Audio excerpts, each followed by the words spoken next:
I'm with two guests. My name is Benjamin Okechukwu, and I'm Franklin Isaac. Roots Obunka. Alright, today we'll be talking about gender equality and tech. This has been a very serious issue, gender equality, and today I'm with this beautiful guest in the house, and we'll be talking about this gender equality and everything relating to tech. So today, Miss Roots, are you happy to be here? Of course I am. I'm excited. Wow, that's nice. Franklin, are you happy to be here? Sure, I am. Thank you very much. Okay, let's move because of our time. How do you define gender equality in the tech ecosystem or the tech industry? Ms. Ruth.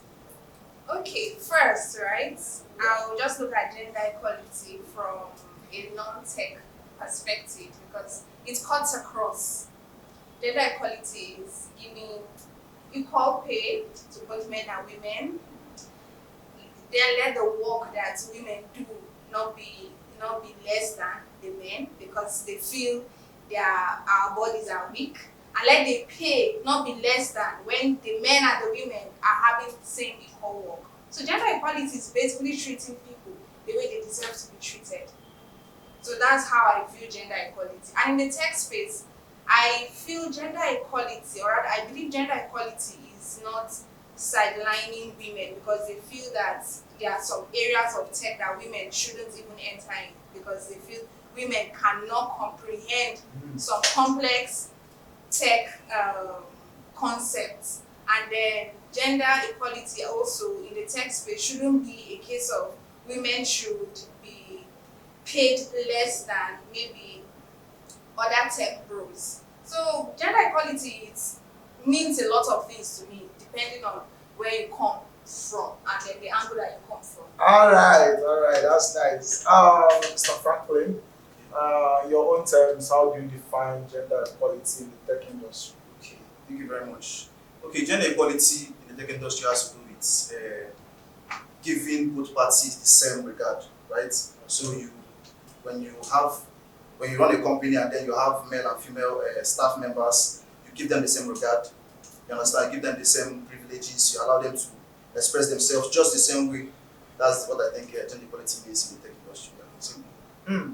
That's nice. Okay, from what you said earlier, trying not to let there be a balance. All of you are talking about let it be a balance. Yeah. And I think that's a very clear one. So let's talk about you as a person. What are some examples of gender bias that happens in the workplace, Ms. Ruth? Okay, so I've spoken about equal work and equal pay. So the second gender bias that I'm going to talk about is this discrimination. You see two people with the same skill sets, like a male and a female, with the same skill sets, but then a client would prefer the male person because he feels he would deliver a good job. So apart from the equal pay is the discrimination as well, whereby men are preferred than women. Okay, Mr. Franklin, what are some examples of gender bias that happens in the workplace? Okay, thank you for the question. In addition to what Nathalie just said, so the stereotype is something that is very predominant in the industry when it comes to male and female in the tech space. So in addition to that, I think there is this norm that people always go with. It's like they feel that females always do better as assistants. Yeah. Right? Yeah. You come to an organization, they say, okay, a man will lead, but a female will assist. That's just the way it is normally. But I think there's a problem with that, if you ask me. Because I've worked in a place where I have to give females the authority to lead, and then I see the outcome. Right? I have examples that I'm going to mention in the later questions that are coming up. But I feel if we can try to change that stereotypic mindset that we have, and then let these ladies take the lead at some point, right? So you have a place where you need someone to lead. I think it's good if you give everybody the chance to play on an equal ground. So if a lady proves to be more qualified to take that position, give it to her and let her do it. And let a man assist her if that be the case, right? So let that norm be addressed. That is one thing that is predominant. And also, when it comes to the aspect of in the tech space, We can have not just in tech space actually. In any work industry, there can be a sense of the harassment that can come up for the ladies, right? So harassment not really on the sexual aspect of it, but other aspects of it, right? So you can have a situation where, okay, let's say in the last event we did at IG Hub, there was this particular scenario where the lady that was there, that was invited, was called to speak, the Miss Nigeria that came now. So when she was called, she mounted the stage and she was complaining that the men were not standing up. That's a form of harassment, you understand? Because she deserves this respect that she's supposed to get, right? But when you don't respect her, then you're like, because you're lady, I will not stand up for you. Yeah. That's the level of harassment, you understand? So that thing tends to happen in the tech space as well. So where you see men seeing ladies and saying, maybe because the lady is leading this particular team, you don't give her the respect she deserves because you think she's wearing skates or she's wearing gown. So those are the aspects I think are Just not really cool. the bullying is not that obvious, but just subtle. Yeah, it's there. Okay. I think this is quite interesting. It's quite interesting. Okay. Mr. Franklin, I think I have a direct question to you. The question: what role do male allies play in advancing gender equality in work? Okay, male allies. Okay, I'm going to say this now. Okay, so when it comes to how we as the guys or the men can assist in making this equality come to play, right? So I think what I do personally is this: when I come to an organization where I think this thing might arise, this problem of gender inequality might arise, and first of all address that situation first of all, up front, before even any occasions or mishaps happen, right? I address it, I say, this is something that might happen, right? These ladies are here. Some of you might consider disrespecting them because they are your leaders, because they are ladies, and they're leading you. And if you do that, this is what's going to happen to you. We'll penalize you. So we'll address the issue beforehand. So you are aware that this thing might happen and then you try to prevent it. And as the ladies, I tell you that when such thing happens, this is how you should channel your problem. Bring it to me, take it to this person so that you know how to address it. So I first of all address that issue before it even happens. So I think men can do this too. And also, I think what we can do also as guys is that we can also try to take away the stereotypic mindset of a guy will do better in this field and not a lady. So that affects when it comes to job selection, when it comes to interviews. It can affect the way you interview someone because the person is a lady. So if you can try to remove this particular idea that when you're interviewing for, let's say, a software developer's role, that you're going to give guys you're going to give guys have more chances there. I think we should try to exonerate that mindset, and then let us try to see the good in people and not the good on them, right? You stop seeing, when you see a guy, you say lady, don't say because this is a guy, I think he's better. So let us try to look at them, look at the qualifications, give them a chance to prove themselves, and then I think that's one thing that guys can do. And also, it's true that men are predominant in this industry, right? So I think if men can use their own abilities and their connections to also assist ladies, it's going to help as well, because it's straight truth now. Men are in places that call the shots, positions that call the shots. So let us try to be more welcoming for them as we provide support and mentorship. Also try to give them the extra hand to also express themselves. Thank you very much. Okay, Ms. Ruth, do you have any contribution to that? Yes, I do. And then I'm going to use like a personal example of mine. But then I'm going to back on the last point that I made, because they are more in this space, so they should share opportunities. One story comes to mind as I'm talking about this. When I came into the tech space recently, because I'm a trained teacher. So when I came into the tech space, there is this friend of mine that I made. So I was telling that guy, you have to share this opportunity. I'm looking for something. Please show me the way. So there was this edutech stuff that came up, and he said he was going to apply for it. And then he now shared the link with me. I was like, good, just try your luck. And I did. You know, the funny part of everything is that both of us went in, and he was one who shared the opportunity for me, or rather to me. And then I was one who got it.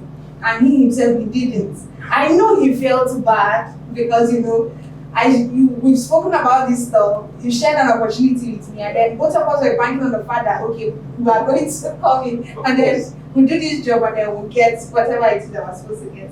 But I'm still grateful, till date, that he shared the opportunity with me. He didn't hold back.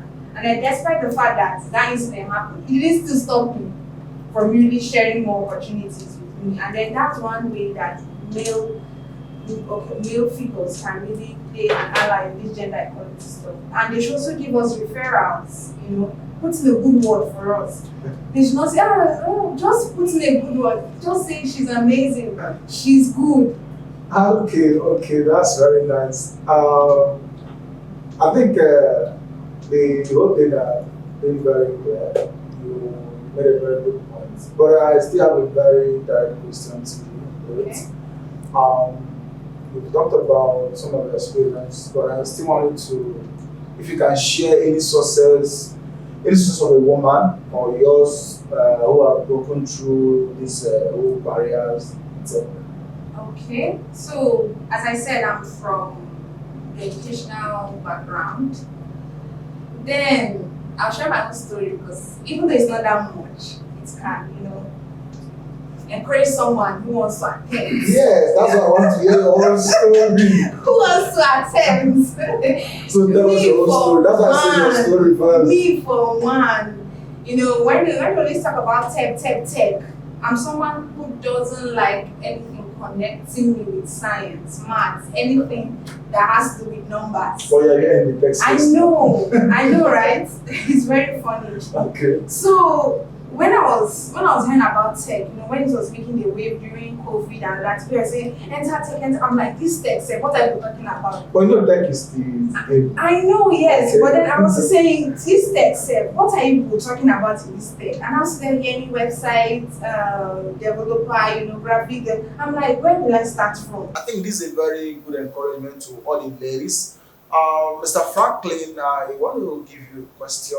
Do you think there is any role that should just be left for ladies or for guys, or should everybody be allowed to participate if you can do it? I think the basic thing should be allowing people to express themselves, prove that you can do this, right? So if you prove that you can do this and then you perform well, you should be given the opportunity to perform, to take that position there. So that just has to depend on your ability, not just on whether you're male or female. Okay. What are the initiatives you think that is necessary to achieve this true gender equality in the tech industry? Okay, the initiative I think that we can use to achieve this is by, maybe first of all, we need to understand that we need to allow inclusiveness, right? So be open, right? Let us not be stereotypic. I've been saying this over and over again. Let us not be having this mindset that guys do better. So be open to allowing people to come in and express themselves, right? So if you have something that you need someone to do, you have a job opening, don't be sidelining it for the guys only. I think it's not fair. If you ask me, it's not fair. So let us be open and allow everybody to come in, prove yourself. But it just depends on you proving yourself. If you can prove yourself to be up to the task, you should do the job. So I think that's just the main thing. Don't let us change that mindset of that it's only guys. And also, I've also heard stories on situations where ladies tell me that they go and then they might go online and then they ask someone maybe a question. Someone who is doing well in tech, you ask a question, the person just ignores you. So I think people who are doing well in tech should also be open to mentorship. Yeah. Right? So when someone asks you a question, you should be willing to answer the question. Right? I have a close friend who experienced this. She told me a few weeks ago that she had asked someone a question and then the lady just ignored her. So it wasn't fair. It has been troubling her since then. So I think people should be open to answering people who are upcoming, both guys and ladies who are still on board in tech, be open to mentoring them, be open to answering their questions. So I think these are things that we can do to help achieve this. On that issue of snobbing online, maybe I'll still come back to that. Okay. But Ms. Ruth, what do you think are the initiatives that is necessary to achieve this true gender equality in tech? Honestly, we should stop this issue of workshop. Because after the workshop, what next? We should go beyond organizing workshops, telling women, oh, you need to come into the tech space, and actually provide opportunities for them to work in the tech space. Maybe give them positions of internship. Maybe just do some unpaid stuff. Even though I don't really encourage unpaid stuff, try when someone is at least they give allowance. All right, thank you very much for this amazing time with you guys. It's been a quite wonderful time talking about deep dive gender equality in tech. and I feel so amazing having you guys on this Thank you so platform. much. And I will be very glad to have you guys once again on this same series in the coming time. And I remain your host, Benjamin Okechukwu, and you are Franklin. and you. I am Ruth. Alright, until next time on this same